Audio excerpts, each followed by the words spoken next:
Hey friends, welcome to the 10th episode of Conversations with Parents Who Write. 10! Woohoo!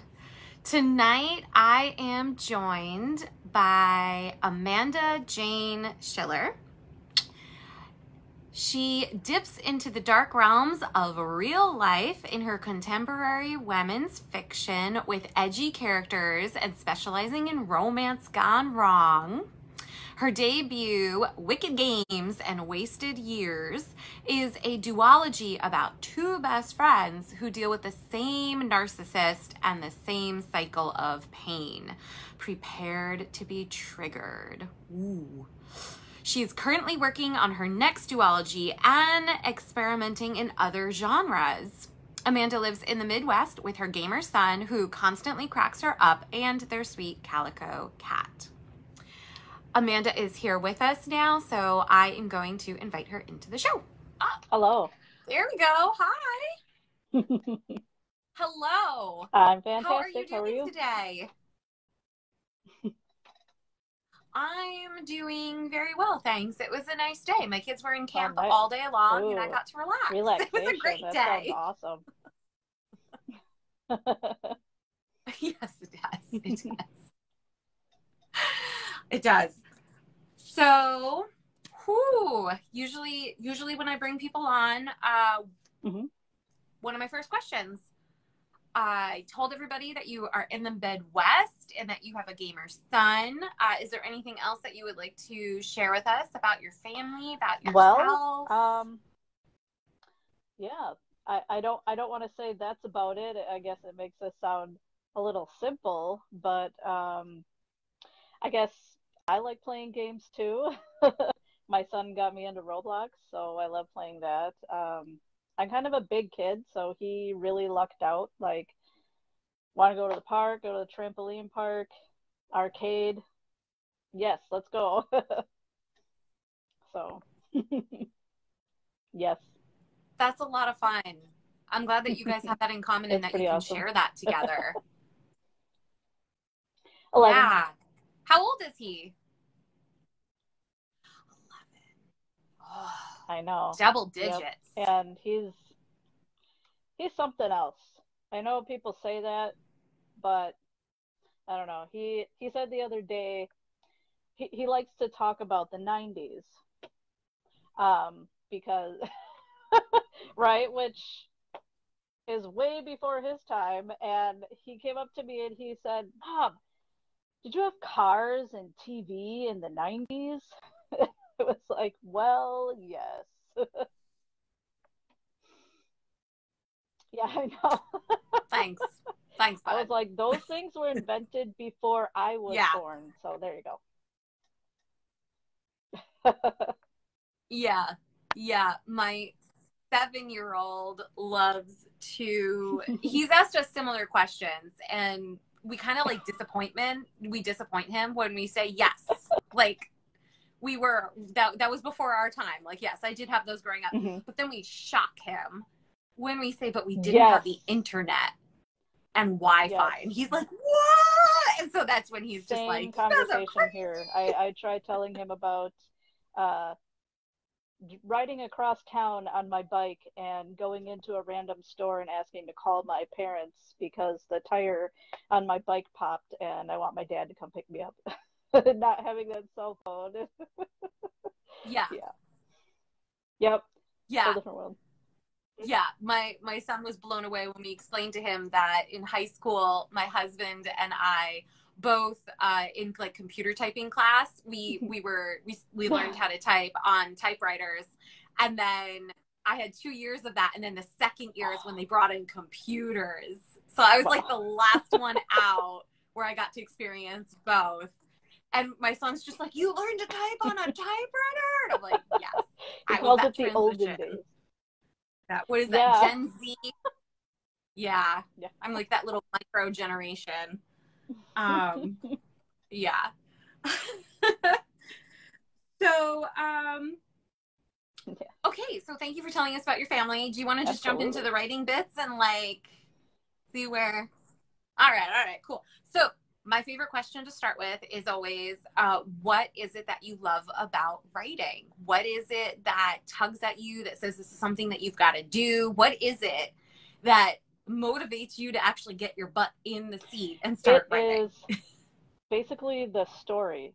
Um, Sometimes the excitement of the story in my head gets so great that I have to write at least something down. If I can't sit at the laptop and write it down, then I'm writing notes. I started writing notes years and years ago. I used to be a machine operator, and I used to just take tons of scraps of paper, and I still have most of those saved up too. Just future stories that I plan on writing, and it could be anything. It could be just world building bits or whole scenes and pieces of dialogue. It just has to come out, and eventually, because it starts out as those things, and then eventually an actual story comes out of that, and eventually they all kind of come together, and that's when you can kind of decide, oh, I think I have a book here.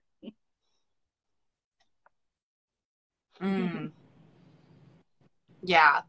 So it's the curiosity and just, Yeah, and it's incessant. It's almost as if it's living in my brain and begging to come out, because it's not like I decide, oh, I'm just gonna sit here and think about stories. It's something that my mind is constantly conjuring up. right. It just doesn't stop. So Yeah. Yeah, I get that. I have characters that pop in and then I just get so curious about them. I just hmm can't stop thinking about them and wondering what they're doing. And then before you know it, like you said, it turns into this full blown hmm potential story. So yeah, I love the yeah, note taking, the random bits. I've been known to do that myself, and then they're just kind of floating all right. around I the place. know they could To be on gather them paper. up and be like, I okay, wait a minute. habitually use the Notes app. Um, I'll be driving and I'll pull over, and I've got so many stories, and I kind of try to organize them, I guess, by some sort of title that sort of describes it. But when it comes to actually sitting down and writing it, then that's when the organization has to come in. So, but it's definitely because when you have that thought, Yeah, if you don't, yeah, well, for me, if I don't write it down right away, I'm gonna lose it like that. So, or it like that, the idea of it will stay in my mind, but if I write it down later, it won't be exactly how I remembered it. It just won't be right. So I gotta write it now. Gotta write it right away. So I take, which yeah, is frustrating. like remember stuff. So I take a journal to work, and it's kind of nice that I Yeah, can sit there and I can jot down things if I need to. So, nice. I also use the Notes app tremendously on my phone, and there's just like yeah. X scene, character hmm does this thing scene. I'm like, okay, I'll fit you in That's somewhere awesome. later. Yeah, yeah. But thank goodness for the sync from my Oh, phone to my Mac yes, so that I can just pull it right out and it's already there and making yes. my life easier. Thank you so much. Um, when did you start Well, I writing? guess I kind of started twice in my life. So I remember being uh, sometime around around kindergarten age, so 5 or 6, and I used to, I guess I made picture books, and I would just take any sort of scrap paper. Somehow my dad just always had this scrap paper at his desk, and I would always take his scrap paper and write stories, which were mostly pictures. Started, they got a little bit wordy later on, but of course I didn't have the time, and I've written stories for assignments before and that, but it was around the time that I had that same job in manufacturing. We were allowed to wear headphones at work, and the music, just listening to music all day long would just really pep me up, and I would just started coming out up with all these scenes in my head, and it was crazy because I wasn't thinking about writing at that point. I was like, oh, someday, maybe I'll write. So a coworker gave me a book, and it was called The Coldest Winter Ever. And I read it in 1 or 2 nights, and after I read it, I was so excited because I was like, you can write like this, like it's a little bit naughty, like the characters. That's how I like to describe it. And just the author is just taking this character from scene to scene, and this character goes on this incredible journey, and it was the most unpredictable. It was just so different. It was so different from anything I had ever read before. Like, because of course, I had read many things on my own outside of school, but it was so exciting. And once I realized that you can write like that, I was like, well, this is my style. And that is what got my butt in the chair. Isn't that amazing when you find that right book where it all just clicks together and you're like, oh, this speaks to me on a level that I never knew was even possible that is what before. I felt. I was like, who gave her permission to write like this? Like, I just heard all of my English teachers screaming at me, what are you doing with that? But here she was, a published author, writing this awesome story and getting away with it. So, that reminds me of something. Okay, so I started out hating books. Then I got a middle grade mystery book that my school librarian had recommended. Loved it. Then I was a bit older and I stumbled upon my aunt's collection of romance novels. And so I started reading. And then I just branched into pretty much every genre. And I absolutely loved Lord of the Rings, a lot of other magical realism books, of course, Anne of Green Gables, but just a lot of science fiction, fantasy, The Last Unicorn, The Never Ending Story, such an amazing book. The Never Ending Story, I didn't realize was actually both of the movies, and the second, way better than ever what that second movie was. That was just what? Oh my God, I was amazed at that book.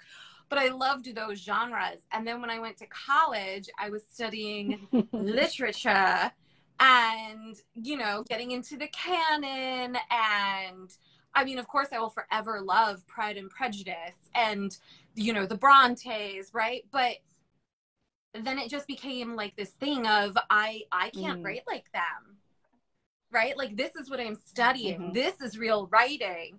And my best friend from college, Brian, would be walking around and casting spells because he was reading Harry Potter at the time. And I had refused to read Harry Potter because that wasn't real literature, right? But he just kept casting these spells, and then he was talking to me about the Hitchhiker's Guide to the Universe, and just and finally I was like, oh my gosh, fine, I will read the Harry Potter books. And I read the first one and I was like, oh, okay, this is cute. You know, it was a buy one, get one 50% off type deal. So I was like, all right, cool. I got then the first three. And so I read the first one. Okay, this is cute. Read the second one. Oh, you know, this is really interesting. I can understand why people would read these. The third one, I was like, I love this. I need to go out and buy book 4 now. And I just love him for reminding me that there is no set rule on how you write and what is a good book, like what is literature, you know, like what is you can break the rules, you can experiment and have fun and make it your own. And I'm forever grateful to him for that, because it really opened up my love of genres again. That is so wonderful. I just maybe it's that way now. I mean, my son's pretty young, so the type of books that are brought to him at the school library, and sometimes we go to the public library. Like you were saying you really didn't like books. He really is not into books. He'll read graphic novels. So I don't know. I think maybe there just is something for everybody. But yeah, I just grew up thinking that stories and books have to be this stuffy, boring, there has to be a message involved, and just not fun. So. But then you found the one that spoke to you and you were like, what? Yeah. Good for you. Good for you. Did you write when your son was really young? And if so, how did you manage to fit in your writing? Or like, when did you start?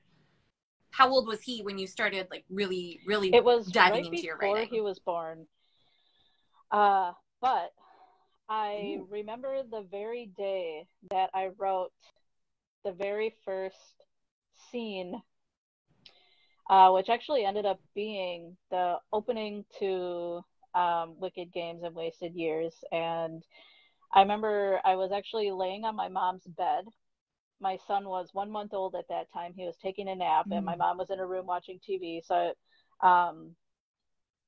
I went into her room, and we were living together. She was helping me take care of my son. And yeah, just laid on her bed and wrote that opening scene. And it took me 8.5 years to write that book. So I guess that kind of implies that I didn't have a lot of time to write the book. And so, but it was my first novel. And so I guess what I have to include in there is just that I was learning all the things that there is about book writing. And so I really got more time to write when I started going to school full time, because just having the time between classes and when my son got a little bit older, when he started going to school all day long instead of just Head Start where he's there half a day or 3 hours or whatever. So yeah, I just found myself with a lot more time. And then even when he got into gaming, then I'd let him game for a while I wrote, and we were just kind of like, it was our way of hanging out together. So yeah, but it still took quite a while, because I have a lot of things working against me. So like in my mind, I mean, like not just being a single parent or anything like that, but I have like executive dysfunction.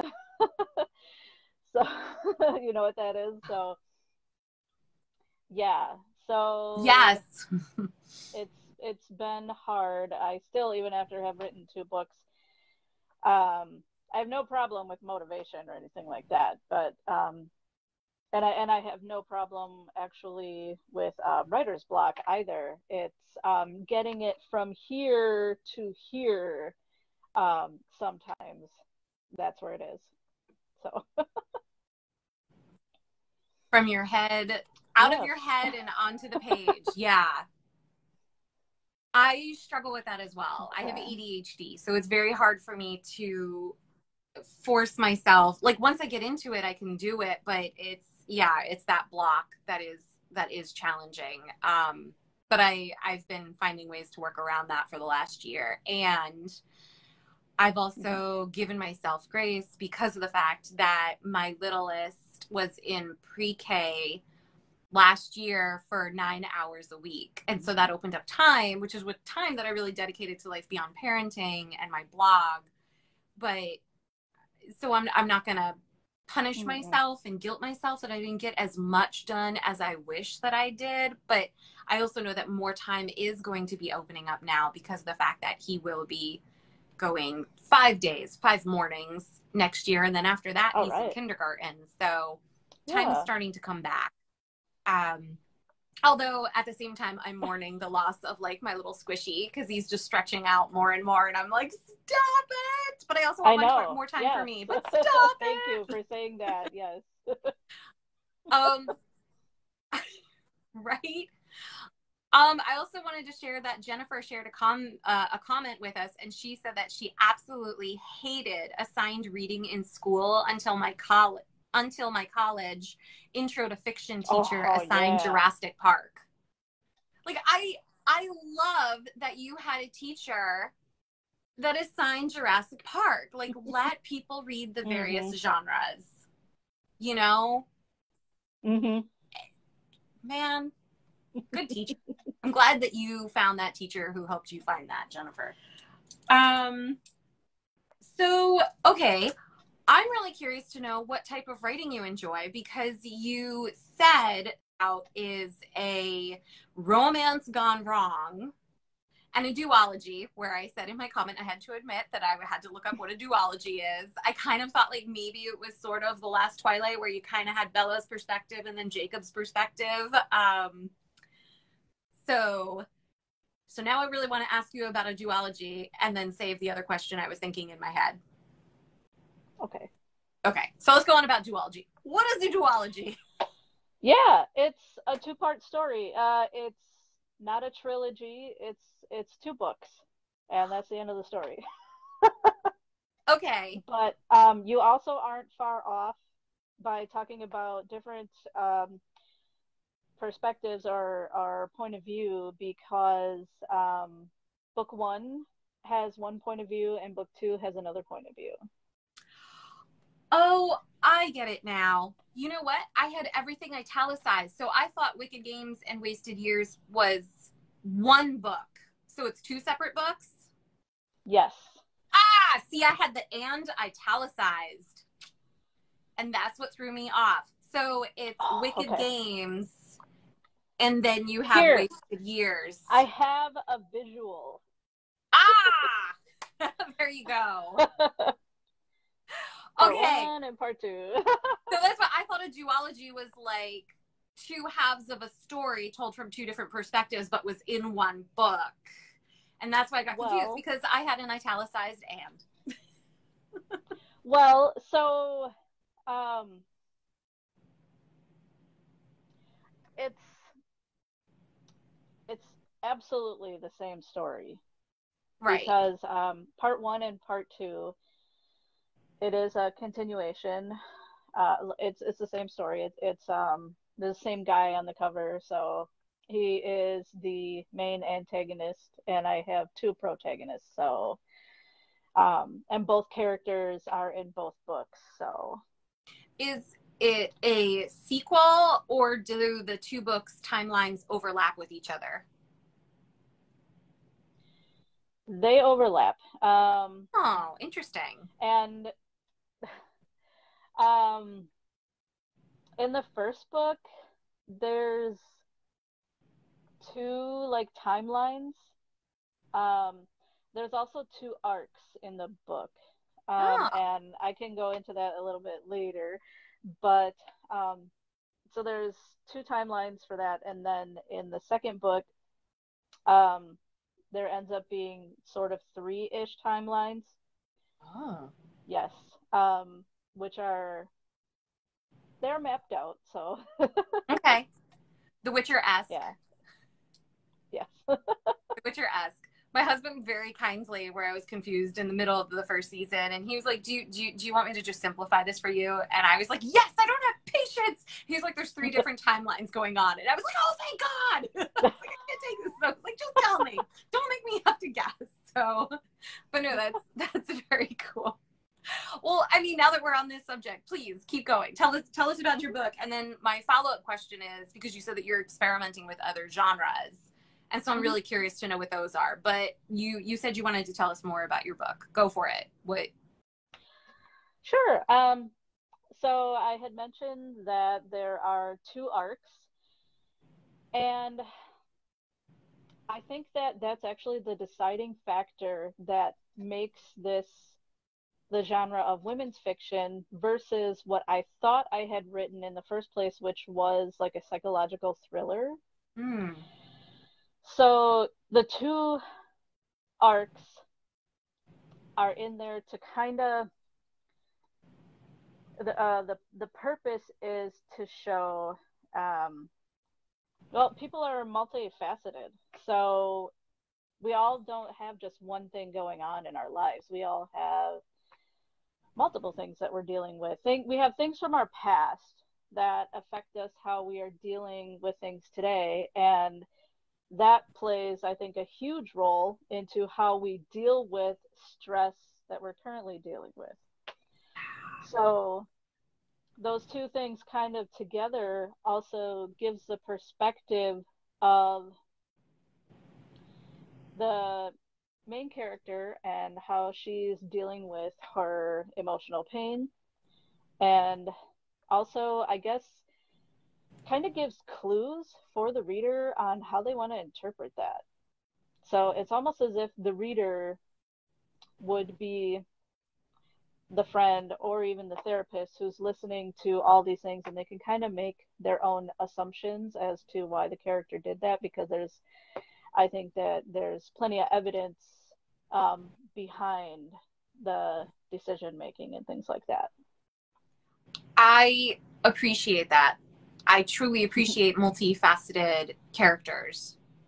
So that's very interesting. Thank you for sharing that. I'm extremely curious now about these books. Okay. So my other question that was a follow-up was, you said that you're experimenting in other genres. So what are these other genres? Yeah, I'm working on a sci-fi story. It's sort of like a YA story. It's kind of like sci-fi Harry Potter. So, and that's my easiest way of explaining to it, because everybody knows what Harry Potter is. So Harry Potter starts out in high school, in wizard school.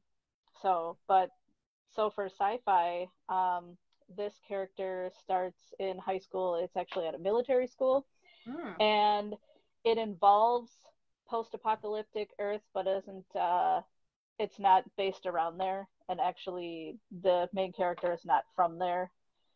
And so it's because it's post-apocalyptic, it's futuristic. It's probably going to be very space opera-y and NYA. So space opera-y just makes me think Fifth Element. Yeah, because it's going to be exploring other worlds and fun stuff like that. Because, intergalactic military, think that. And wizards. I love it.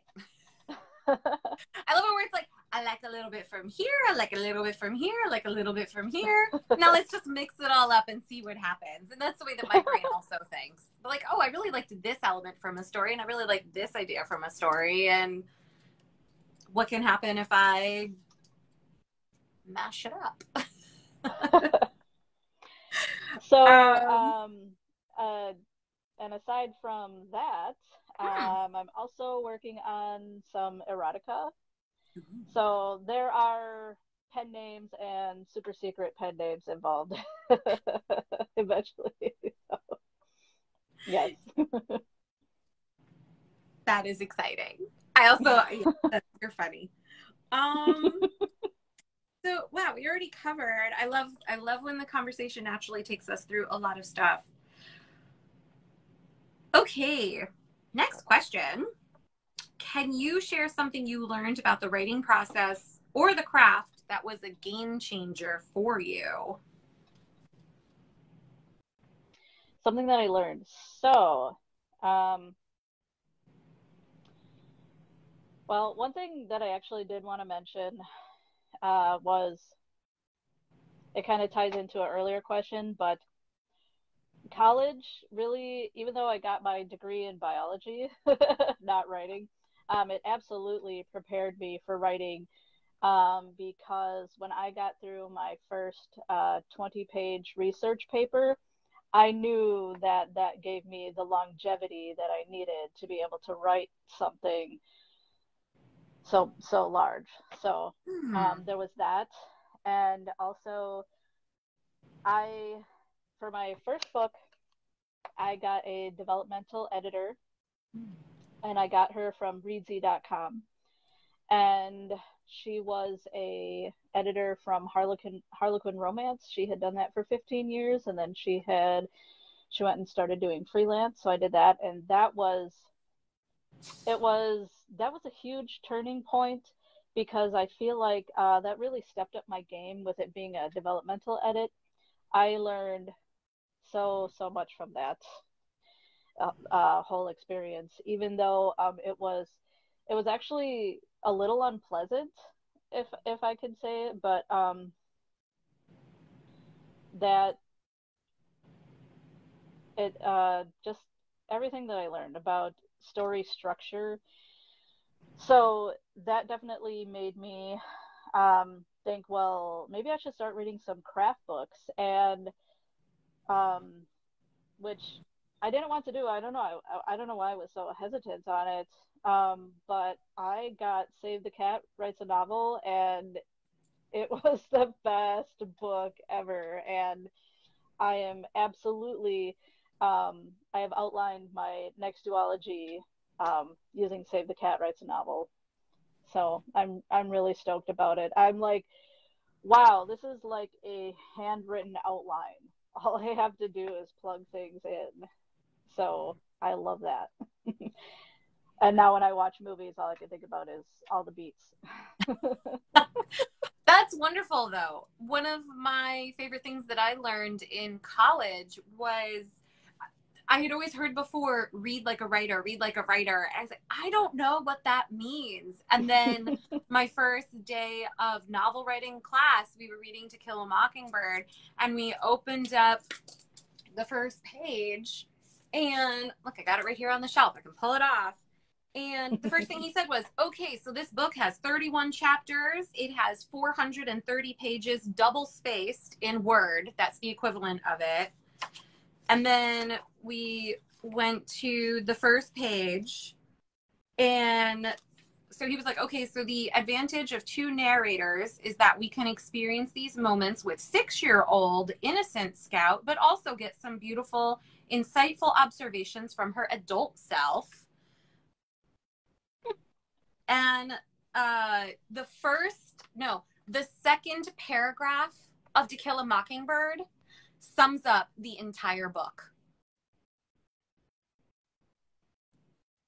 I was like, what? And then at the bottom of the first page, I have written down first person reflective narrator. And then he kept going, and he would be like, okay, look, white space lets us shift from history into scene. I was like, oh, that's what it means to read as a writer. And I have those notes throughout the book where he was just like, look at how they did this. It was To Kill a Mockingbird is one of my all-time favorite books, but then I also have these amazing notes from my professor explaining, like, look at what the writer is doing here. Like, oh, nice. You know, and one of my other bits of advice I loved was, if you ever find yourself reading a book and you love a particular scene or a paragraph that you're just like, wow, that was an amazing piece of writing, he says, notice when you feel that way. pull yourself out of it for a minute and go back and be like, what did the writer do to make that such an amazing paragraph? And usually it's not usually, but you'll be like, wow, there's like a lot of active verbs in here, or the pacing of it. Did it just go from a really slow pace to all of a sudden a really fast pace, or the reverse? And but if you can go back and study, like, wow, that was an amazing moment in the book, and then you can figure out how they did it, and then you can try replicating it. Yes. So, yeah. Let me see. What was my? Oh, okay. What other question do I feel like asking? I thought you were going to ask what Romance Gone Wrong is. Oh, yeah. I mean, I kind of felt like it was self-implied, but is this a specific? Yeah. I mean. No, that's so funny because I like actually wrote notes on that. Oh, I'm sorry. Okay. No, I just laugh. I just think that's so hilarious. Please share with us, what is a romance gone wrong? Here's the first thing that I wrote. It implies a lot, as you said, and there's so many. There's one major implication for that it's the opposite of happily ever after, right? But it's, as a writer, it's something that I have a lot more fun with, because there are probably a million more things that can go wrong than what can go right. So it's a lot of arguing, right? Opposite of good communication, ignoring red flags, making bad decision, bad judgment. And so with that, it's also like my next duology has more romance gone wrong in the worst way, because like I said, the first book, or the first story, Wicked Games and Wasted Years, is about a narcissist, where that's where you're ignoring the red flags. But in my next duology, it's about self-sabotage and how that can ruin a good thing, essentially. So that's what I mean by there's a million more ways for it to go wrong. Like, the relationship can be great and awesome, and you can just mess it up yourself by not even doing it. You can have all the other good things, good communication and all those things that make a great relationship, but yet you can still mess it up. So what I find fascinating about that, and where I can see the creativity would really come into play, is looking at the, like you were saying, our past shapes us, our past experiences, and why that would lead us to make not the best choices. That's real life, 100%. Right? Why did I react this way? Why did I do this? Well, take a look at your past. What happened? What experiences did you have that shaped how you think and how you react and how you process stuff or don't process stuff, so that it pops up later unexpected, right? Yes, that's it. That's that is what my women's fiction is in a nutshell. Yeah, so that was a very good summary. Yeah, that is very fascinating because of the psychological aspect of it. Yeah. Well, thank you. See, now I'm glad that you put that out there. You can always add your own questions to these conversations. It's great. I want to talk about this. I don't always have to lead it. I'm running the show here and next. That's okay. Okay, I'm done. No. It's a conversation. Like, yes, please add to the conversation. Is there anything else you want to add to the conversation before I ask another question? No.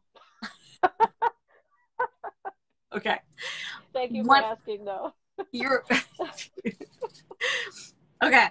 So one of my favorite questions is, do you feel that writing has helped you to be a better parent? How so? Wow.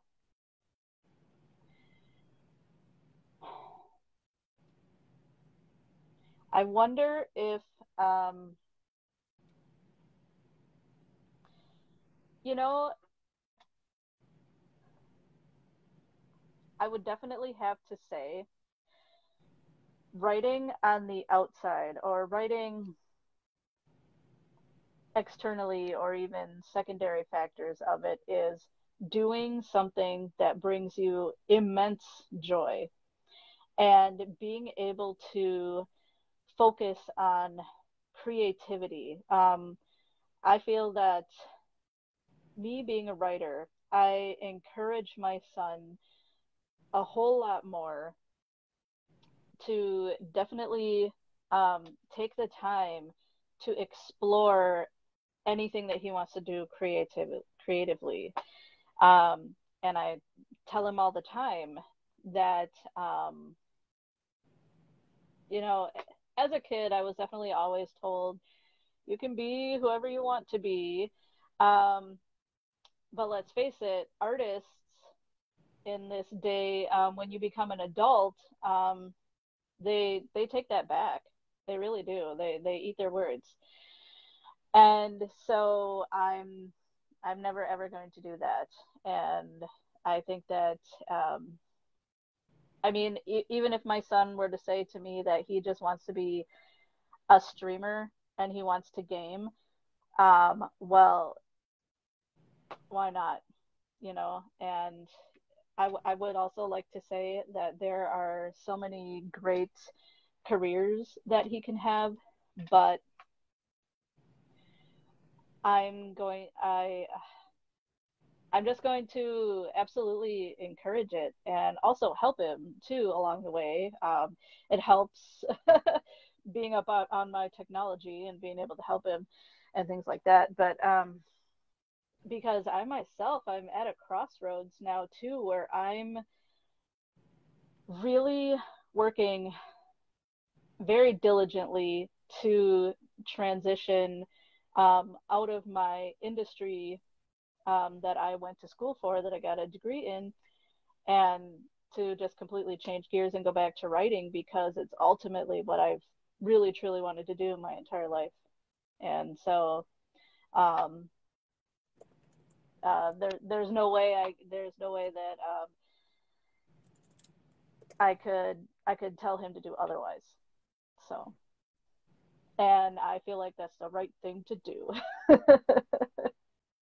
You know, that is so true because I remember being told the same thing. You can be whatever you want to be. And then I think the first thing I wanted to be was a social worker. And my parents Oh, talked me out of that. They were just like, oh, oh, you like, they're like long hours, terrible pay, bad stress. And I was like, but I really want to help people. And they're like, yeah, no, that's a terrible job. You're not going to want that. And I was, oh. so they, okay. And then I wanted to be an archaeologist, desperately wanted to be an archaeologist. And then it was, no, you're going to be spending most of your time just doing research. You're not going to really be on dig sites. You're really going to be more of an anthropologist. Mm-hmm. So I was like, okay, then.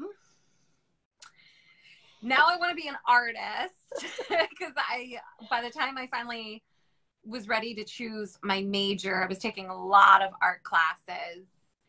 Awesome. And there was the whole, well, how are you going to get paid for that? There's no money in that. Haven't you ever heard of the starving artist? Yeah. Okay, yeah, okay. Time to really declare my major. But I sat down and I thought about how my brother always loved movies. Always. Like he would analyze them, take them apart. He started making movies when we were a kid.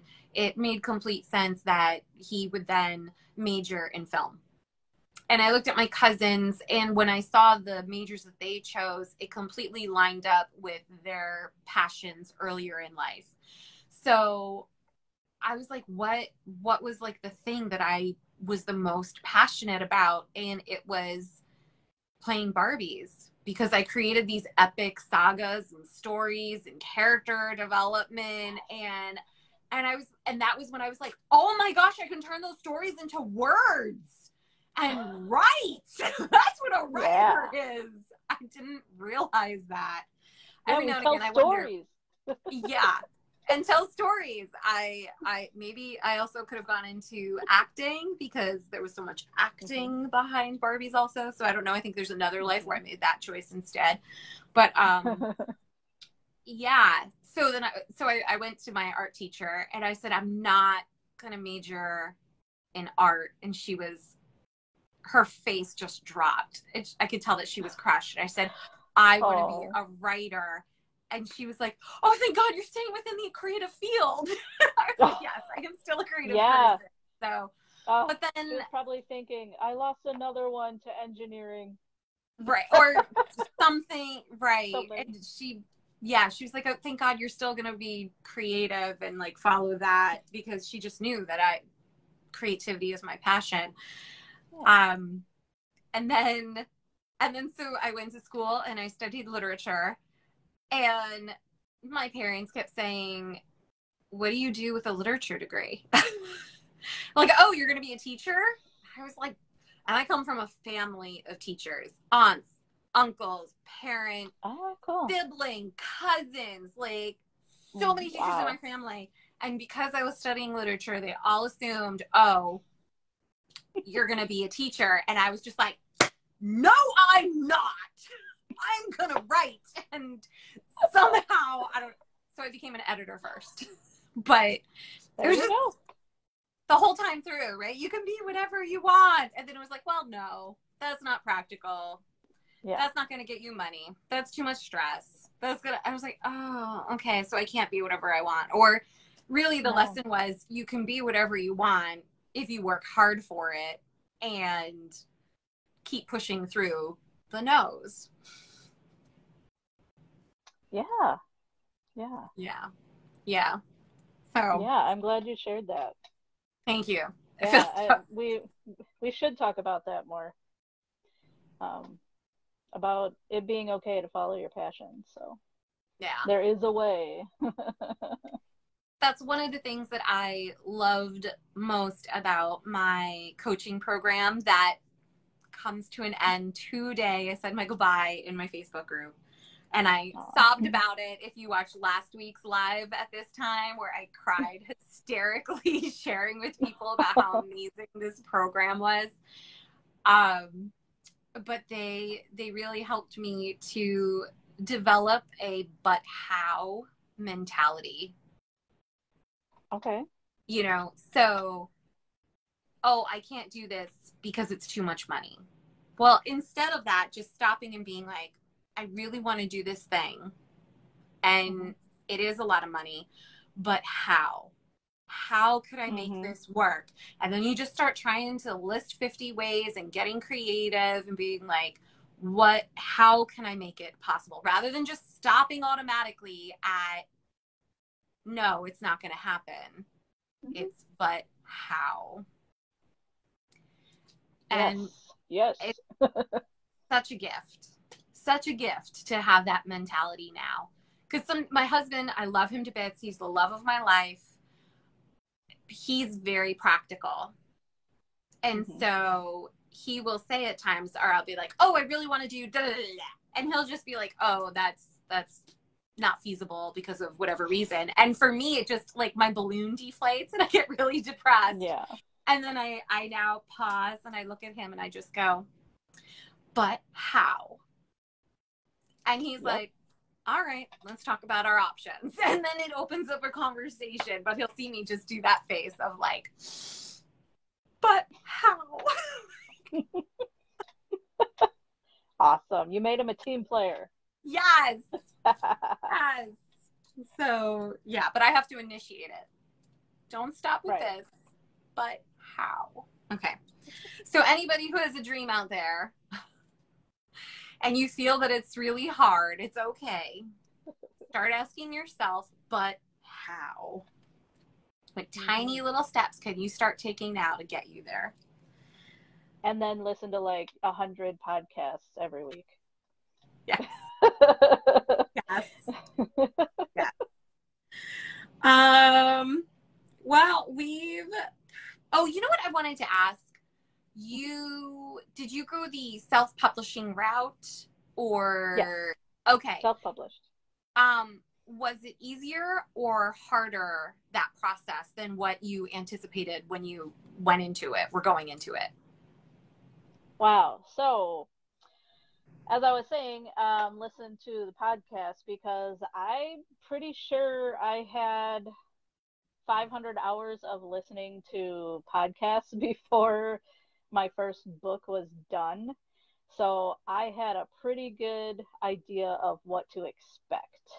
And so thank goodness for things like Vellum, because I was like, I am not going to go and learn how to format a book. I was afraid.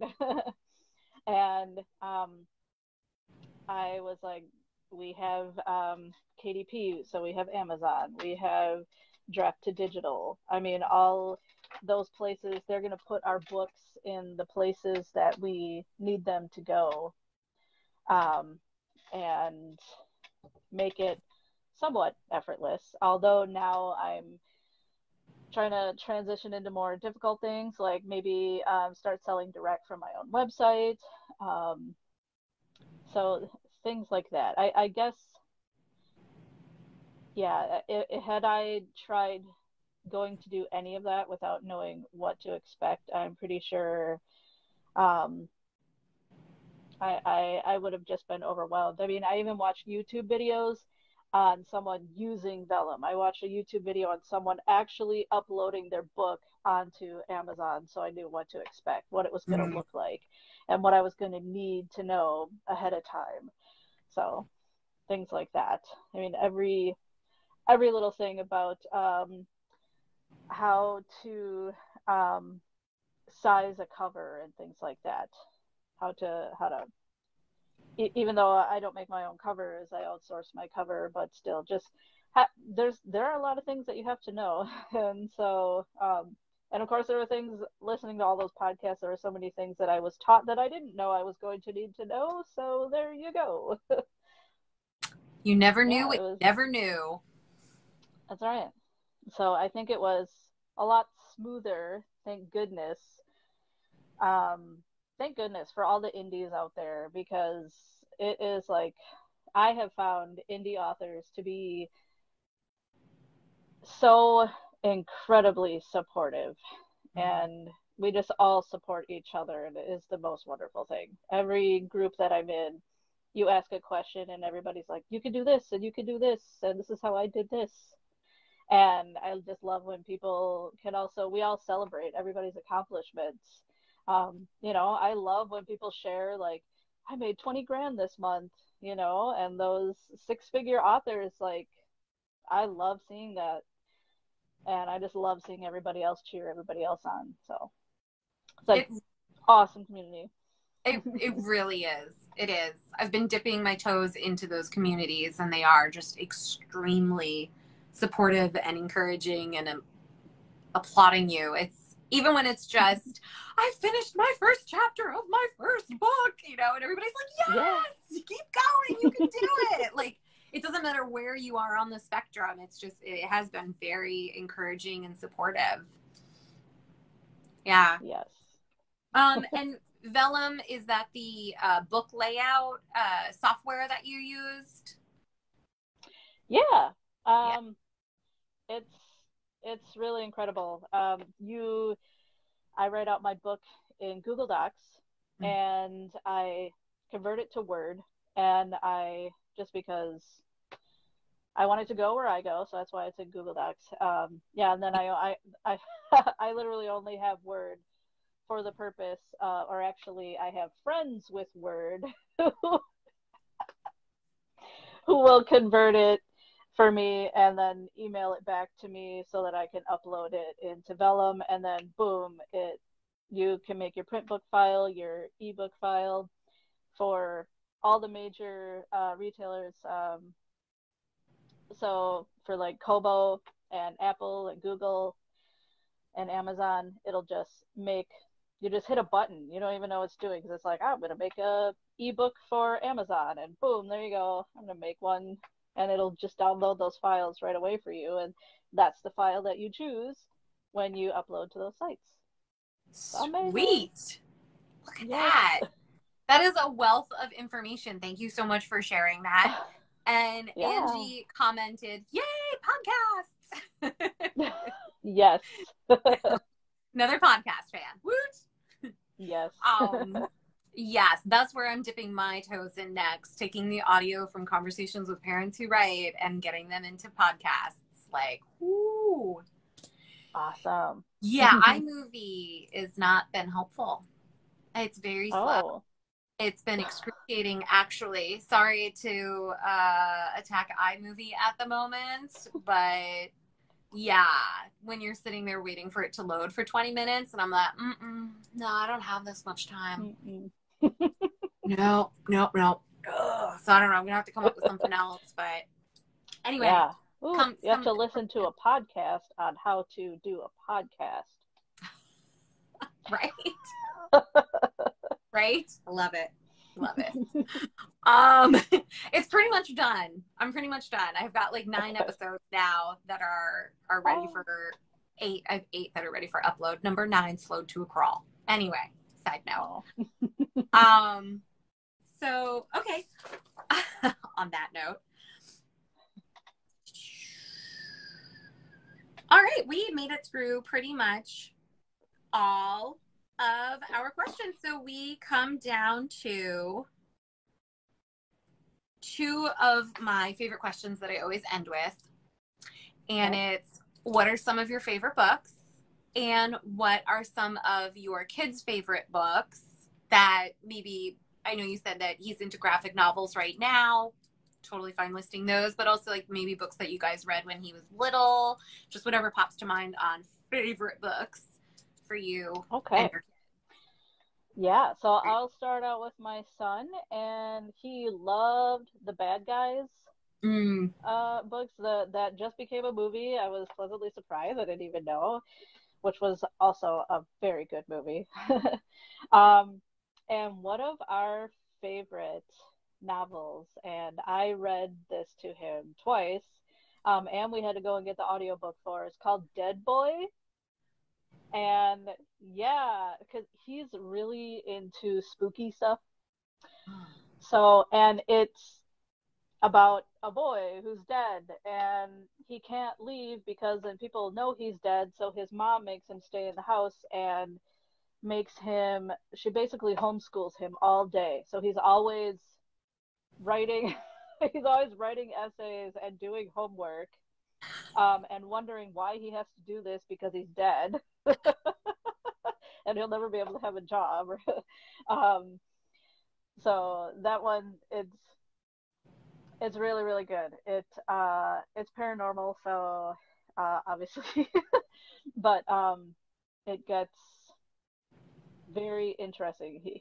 Spoiler alert, he gets to leave the house. But yeah. So yeah, that's a fun time favorite. For myself, well, I mentioned The Coldest Winter Ever. But going back, there are 2 series that I read. It's kind of, I'm going to just talk about one series because sadly the other series, I don't even know what it's called, but it was about these teenagers that lived on an island anyway. Francine Pascal, who wrote all of the like Sweet Valley High and Babysitter's Club books, I have never heard anybody ever mention this gem of a series, which is called Fearless, and it was 36 books, including a prequel and a sequel, and including another spin-off series that only ended up being 3 books, which was called Fearless FBI, about a girl who could not feel fear. And she lived in New York, and she would, in the middle of the night, go to Central Park and kick the butts of people who robbed people and stuff like that. And then, as a side effect of not feeling fear, she had this massive adrenaline rush, and she'd have to go find a safe place to pass out, like in a bush or something. And she'd wake up like an hour later, and it was the best. I've never heard of that. That's so interesting. Yeah, it's so good. I read it twice. I read all 38 books twice, and they were going to make it into a series, but it never made it past the pilot, sadly. So I don't know. I guess maybe just a lot of people, for some reason, didn't read it because Babysitter's Club was so incredibly huge. So I don't know. I think maybe the publisher should have pushed it or something. So, or people couldn't reconcile. How could a writer write these two very different things, which so not fair. Yeah, she just came out recently with another series. I don't remember the name of it, but it has the word butcher in it. So, and I've been meaning to read it because it's really, really edgy, and I think it's still YA. So, but a little bit just edgier, scarier. So I'm glad I reminded myself about that because I really need to go out and read that. Yeah. Wow. That's really cool. A man, like, still around, still writing. That's amazing. High five to her. I know. Wow. I've already mentioned a bunch of books that I loved. I have a new one to announce that I'm going to share. New video book that I absolutely loved. The Night Circus. Ooh. The Night Circus by Erin Morgenstern. And it was just utterly fascinating with the way that it played with, God, I don't even know how to describe this book. It was so much more than I ever thought it would be, because it deals with a circus, and I didn't think I would love it. Like, I hate clowns, so I was afraid of this book. But as the circus travels around the world, the feats of magic gain fantastical new heights with every stop. And it turns out that Celia and Marco have actually been trained since childhood to compete in a game in which they have been irrevocably bound by their masters. And unbeknownst to the players, this is a game in which only one can be left standing. And the circus is but the stage. The circus is actually the stage for this remarkable battle of imagination and will. So they create these like magical feats, and the circus is the stage for it. And guests don't realize that it's not just smoke and mirrors. It's real magic that these two people have been competing against. But Celia and Marco fall in love. And then they find out that they're actually they're competing against each other. And so they begin to think of the game not as a competition, but as a wonderful collaboration. And their masters are not okay with that. So seriously awesome book. Imagination, like, I just loved it. Jennifer said The Night Circus was incredible, and I completely agree with her. I would 100% read that book a second time. I'm writing that down. So much fun. Beautiful. Yeah, so that's I loved it. So we have come to the end of our show, the end of my 10th show. Oh, and she said that she read it too, and she said it was great. So look at that. Even more people are being like, yes, this is a great one. All right. Yeah, I love it. I think that they're going to make it into a movie. Oh, I would love to see that. Ooh. I better hurry up and read it then. Yeah. Yeah. Oh, that's awesome. I didn't know that they were thinking about that. That is. I also love the fact that the author's name is Erin. And so I'm like, oh, one day I could have a book with my name on the cover. And yeah, nice to see another Erin author out there. So. Yeah, so we're at the end, and I want to remind everybody that Amanda has said that she is doing a raffle giveaway for her books, her duology. And so I already put the link in the comments below, where if you click to sign up for her newsletter by July 8th, you will be entered into a raffle to get free signed copies of her books. So remember, that's out there. And thank you so much for joining me on this episode. This has been such a fun, interesting, educational, and inspiring conversation. So thank you. Thank you. I had so much fun. I loved it. I'm so glad to hear that.